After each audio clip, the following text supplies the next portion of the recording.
जय माता दी मेरे प्यारे साथियों। और आज नवरात्रि का ये 6वां दिन।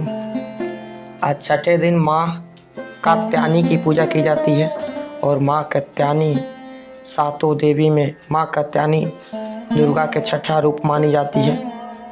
और स्कंद पुराण के अनुसार देवी माँ कात्यायनी की उत्पत्ति परमेश्वर के नरसिंह क्रोध से हुआ था। उनके क्रोध के कारण माँ की उत्पत्ति हुई थी और इन्होंने देवी पार्वती द्वारा दिए गए शेर पर बेजमान होकर महिषासुर का वध किया था माँ कात्यायनी। तो माँ कात्यायनी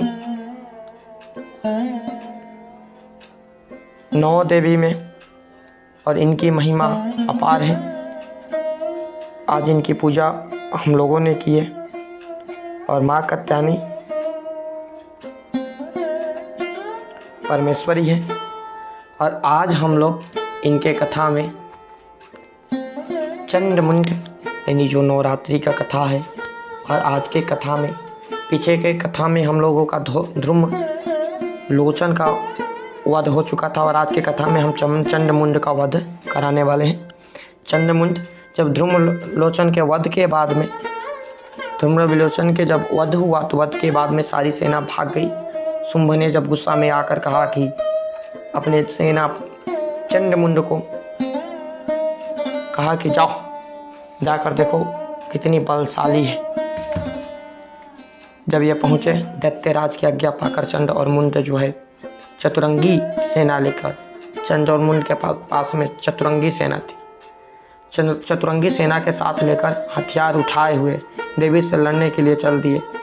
हिमालय पर्वत पर पहुंचकर उन्होंने मुस्कुराती हुई देवी को जो सिंह पर बैठी हुई थी देखा। तब जब असुर उनको पकड़ने के लिए तलवार लेकर उनके ओर बढ़े तब माँ अंबिका को उन पर बड़ा क्रोध आया और क्रोध के मारे उनका मुख काला पड़ गया। उनकी जो भ्रिकुटियाँ थी वह चढ़ गई और उनके ललाट से अत्यंत भयंकर तथा अत्यंत विस्तृत मुख वाली लाल आंखों वाली काली प्रकट हुई।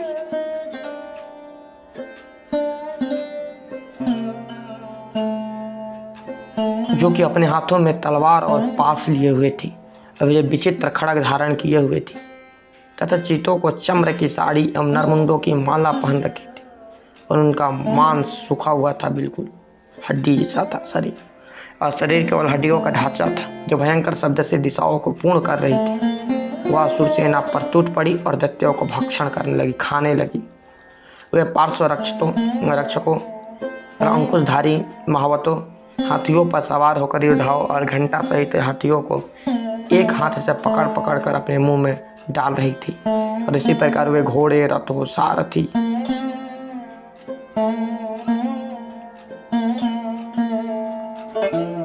किसी को केस पकड़कर, किसी के गर्दन पकड़कर, किसी के पैर से दबाकर, किसी दैत्य को छाती से मसलकर मार रही थी। वे दैत्य के छोड़े हुए पास अस्त्र शस्त्र को मुंह में पकड़कर और क्रोध से भरकर उनको दांतों से पीस रही थी।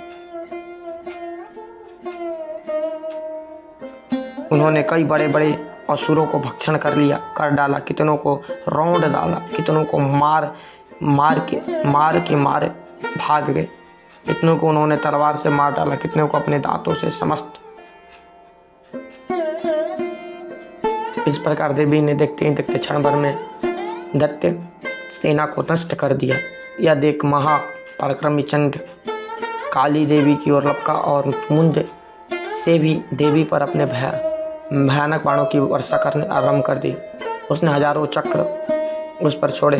उस समय वे चमकते हुए बाण एवं चक्र देवी के मुख में प्रविष्ट हुए। इस प्रकार दिख रहे थे जैसे बहुत से सूर्य मेघों की घटा से प्रविष्ट हो रहा हो, निकल रहा।